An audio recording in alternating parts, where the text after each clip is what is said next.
Research करके जाते हैं कि मोबाइल का जो मॉडल होगा वो क्या हो सकता है, कौन सी कंपनी का मोबाइल हमें चाहिए, कौन सी मोबाइल का कैमरा पिक्सल अच्छा है, कौन सी मोबाइल में जो रैम है वो अच्छी है, और कौन सी मोबाइल की बैटरी की लाइफ भी बढ़िया हो सकती है।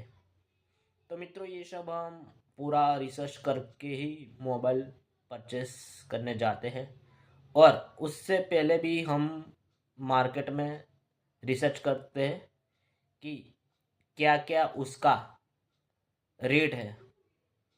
तो मित्रों ऐसे ही स्टॉक सिलेक्शन में भी हमें करना चाहिए।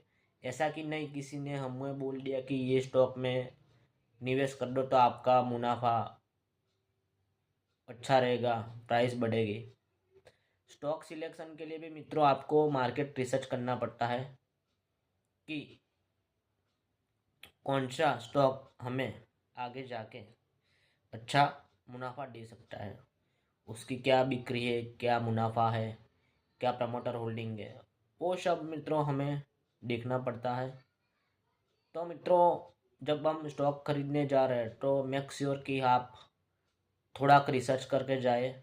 अगर आप रिसर्च नहीं कर सकते तो किसी एक्सपर्ट या प्रोफेशनल व्यक्ति के पास अपना जो पैसा है वो निवेश करवाइए, ताकि आपको भविष्य में अच्छा रिटर्न मिल सके। Thank you so much.